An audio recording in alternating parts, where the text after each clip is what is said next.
Hi there, it's Slothie again. I'm up in here my tower. Today we've got a special event. During the week, Dataless 822.net has a fan server, and on the server he did a reset, which means it was open season for everybody. We could all rush on there and start building again. We've got about 6 months-ish before they do another reset. But I'm going to have a go this time to build something and see what we can do. Well, the first few days were pretty lame. I mean, I built a hobbit hole and gathered some resources. There was a user reset, which meant I lost all my enchanted gear and stuff, but never mind. I did, however, travel through the Nether and to a distant location where I could be a bit more isolated, and so I could mine without any fear of running into other people's mines, because that's always a problem on a multiplayer server. If you build too close to anyone and you mine too close to them, you can just get in other people's way and other people can get in your way. But that wasn't an issue because I got thousands of blocks away from the nearest neighbour. And of course with the portal you can travel into the hub and be social if you want to. But as part of that build, I'm also building a mob farm, which is a very low-tech mob farm, which I kind of came up with myself. It's based on ideas from other types of farm, a mushroom farm in fact, that Panda did years ago. I sort of went back through all the old Minecraft videos to look for designs that didn't have acres of redstone, and as a result I've got a design which should be fairly efficient, and I've chosen a location which will make it more efficient because it's right in the middle of the ocean. And well, enough of the blabber. Let's pop over to Data's server and I will get on with it. Bye, see you later.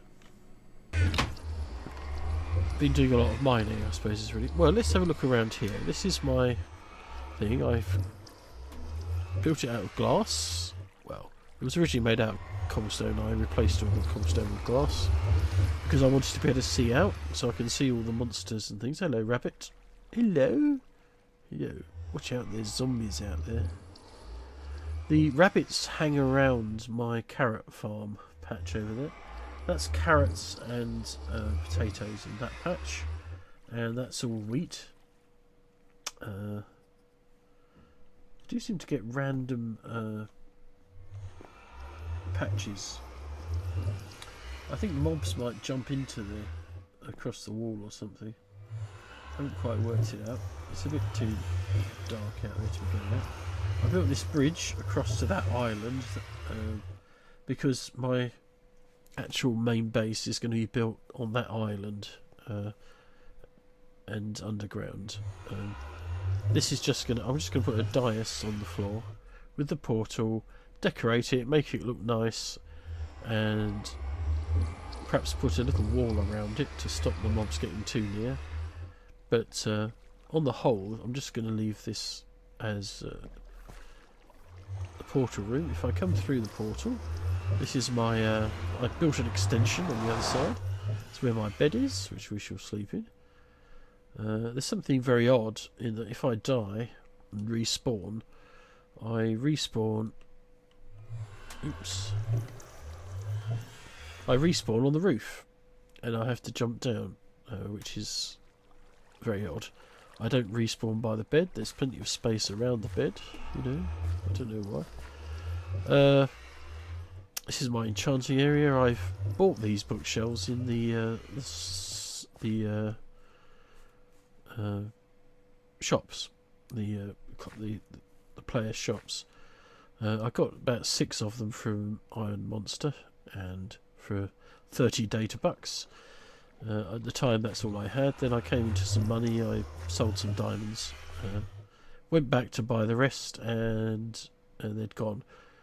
The price had shot up to 45 data bucks, but that was still pretty cheap compared to the amount of time I'd have to spend farming cows and things.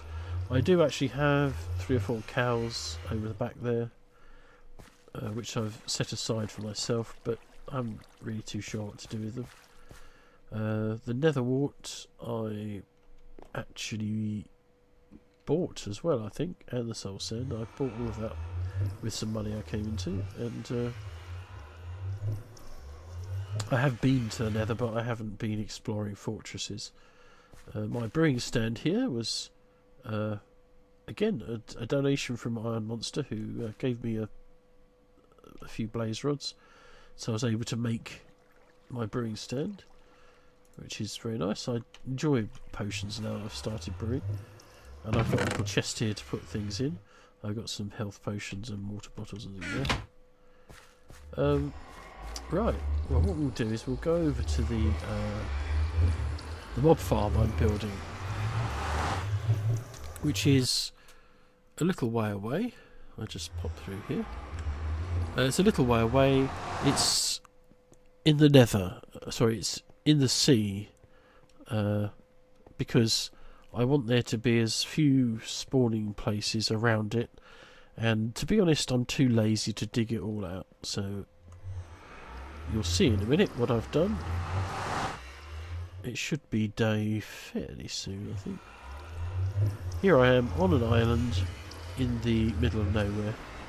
There's no land in sight. The only bit of land there is in sight is over there somewhere. Where is it? There is some land that's vaguely in sight. Anyway, I had a bit of a creeper problem here, so I put that up. But the mob farm is way up there, so if we go up there we'll be able to see the area a bit better. I used netherrack to scaffold up here. My intention is to actually take the whole island out, dig down so it gets covered in water, and put the portal up here in the mob farm and never actually come back down to the sea surface. The idea is that mobs can't spawn on water. If you get up really high, they won't spawn underground either, so the only place they can spawn is in your mob trap. That's the big idea. This is a kind of work platform that I've created, and yeah, so you can see I've got a little area here with my chests for my different stone and other stuff. It's getting a bit low, that's why I was mining downstairs. And there's the farm, right? Down here will be the splat pads, because it's 22 blocks down, I think. So they should land but not die, or not all of them anyway. And I'll be able to hack at them with my sword and get the XP, which is and the rare drops. I'm not planning immediately to have any sort of sorting system on it, but that's definitely an option for the future. And so far I have built oops, I've got to find the ladder. There we are.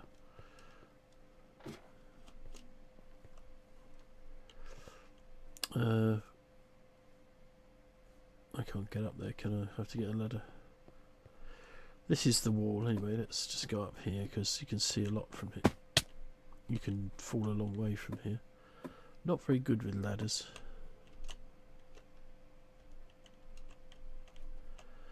Oh, we shift key down. No, if you look, nothing. There's absolutely nothing around this island within render distance, and that means I think the render distance is longer than 128 blocks. There's, if you go over this side, there's a tiny bit of island just over there, but that's actually going to be further out than 128 blocks, so that's not going to be a problem. You can see the sort of zigzag pattern I'm building into the wall. It looks a bit better from the outside actually, but yeah, I like that. I think that's really good. It's not quite right. I've got it wrong there, haven't I? The andesite and diorite. It's a bit out of phase there, but perhaps I'll fix that up. I think there's yeah, that diorite there should be andesite. I've just used the wrong stone for that. let's go down. This bit here is a spawn pad, right? And it's 10 wide and 6 across, so it's 60 spaces. I'm planning to have 10 of these pads, and they will, each of those 10 pads will be able to spawn Enderman as well. They're going to be washed out by water streams, which is normally bad news if you're hoping to pardon me, if you're hoping to get Enderman. But, and this is the hope that I've got, if I can eliminate all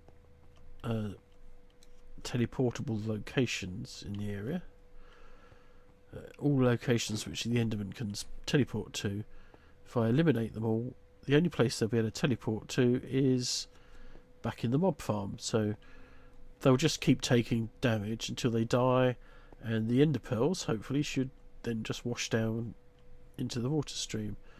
There's going to be water sources at this end that will wash down to here, drop off, and then around the corner into this, which will be the drop tube.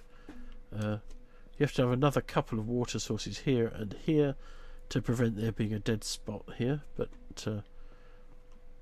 that's only 6 water sources for the whole of the collection system. And then at the top of the tower there's some water systems, and there's a water system that will flow down. Now I built a little test one on my test world, so we'll just go over there and I'll give you a better explanation of how all this is going to work, because this is an idea I haven't seen in this form anywhere. Water streams became very passé for mob farms, and before anyone says anything, this isn't going to be the most efficient mob farm in the world. The main point of it is actually to make a mob farm that's very resource friendly and doesn't use much redstone, because on a server like Data's server, there are rules about redstone builds, and I'm hoping that my 10 droppers that I'm going to need, 10 dispensers, are not going to break the rules. I can stagger the timing of them with repeaters if necessary, but and then basically we're just going to have a switch to switch the water on and off, or a button to switch the water on and off. So you just flush all the mobs out, switch the water off, let them build up, flush the mobs out. Be very manual. We're not really supposed to have hopper clocks and things like that to do timing, so I'm not going to do that.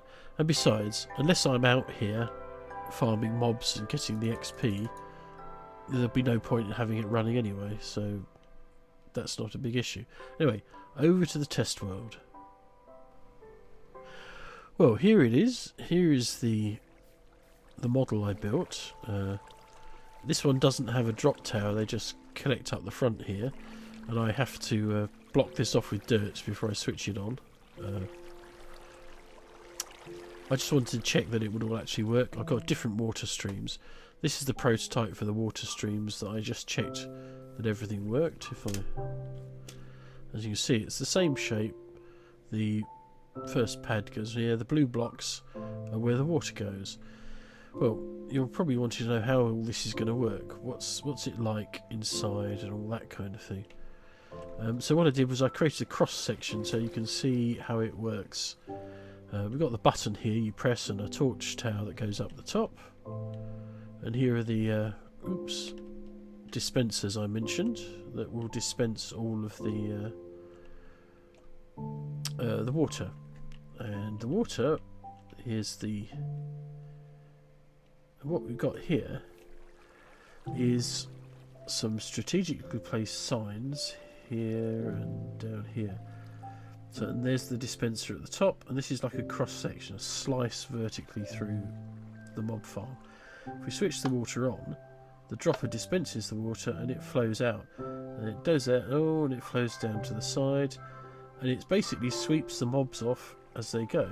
They get swept to the side, and they'll drop down, and sometimes they get jammed in the water here, but they can't get back up onto these slabs because it's too big of a jump for them. So when you switch the water off, the water comes down and they just fall down, and occasionally, very occasionally, mobs are able to resist the pull, or if they get blocked by other mobs that are jammed. But then usually once that's happened, all you have to do is flush it again and do it.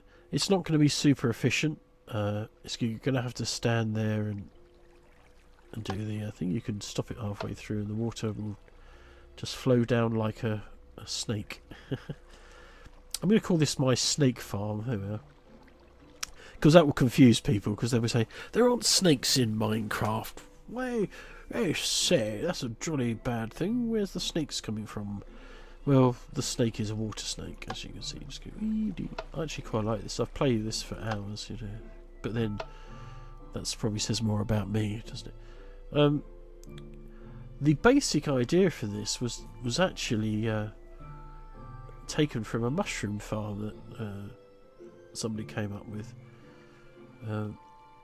Where they had a sort of water winding its way down a tower. I'm trying to think who it was. It was somebody terribly famous, actually. Just one of the famous YouTubers. I can't remember which one it was. Panda, actually, I think it was. Come to think of it, one of his early let's plays, I should say. That's actually a good point. For those of you who are interested in building things on a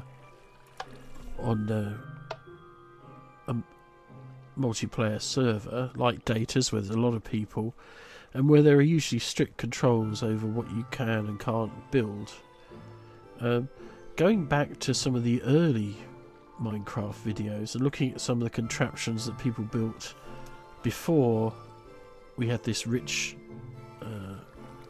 cornucopia of redstone stuff that you can do now. It's quite interesting, and there might be some designs that you can actually pull. Now, mechanics in Minecraft have changed since sort of the early versions, so some of the older mob farm ideas don't work anymore. So you obviously have to build things in a test world like I have here. I usually build something, and so I've got this super flat world. As you can see, it's got all my things I've been testing. I recently did a reset, so there's not too much here, but whenever I just want to try something out, I just come here. It's flat, so you don't have any sort of hills and things and uneven ground to deal with, and I just build here and try things out. You can switch it into survival mode if you want to see if something like a mob farm's working, and but it's a lot easier to do this. So anyway, that's the farm. Let's go back to the server. Fooled you. We're not going back to the server. That actually took me quite a while after editing. So what we're going to do instead is say goodbye. I will be showing the wall. I'll give you a sneaky peek view of the wall as I have built it, because I did actually record all the footage before I recorded the Dataless footage. As you can see, I've got this little wall that just runs down from the tower down the side. It goes all the way around here, all the way around here, and oops, all the way around there, up the side of the mountain and across here, and then back to the side of the tower. So that should mean that mobs won't be able to walk into the area. And once I got this whole area lit up, they won't be able to spawn inside the area. So unless they come out through holes in the ground which I haven't blocked up, I shouldn't have any mob problems anymore. I've actually got to redivert. I think the wall's going to go around the back of that section there, because it gets a bit close to the river here, and I've got plans. That's not finished really, that wall. That's just marking out where it's going. I thought I'd just get a 2 or 3 high wall all the way around the area so I can just check that it's in the right place, and as it turned out, it wasn't. So But more of that next time, because next time we will be actually showing you some of the footage of me actually building it and all the random stuff I mumble about while I do that. Hope you enjoyed the video about the mob farm, and I will give you an update when it's done and show you how it works, and hopefully works, I should say. And a bit of footage of me getting lots of XP, and hopefully I can get some decent armour. Oh, that was the mob farm. I better go and see if I've got any decent drops. See you all later, and keep mining, keep mining.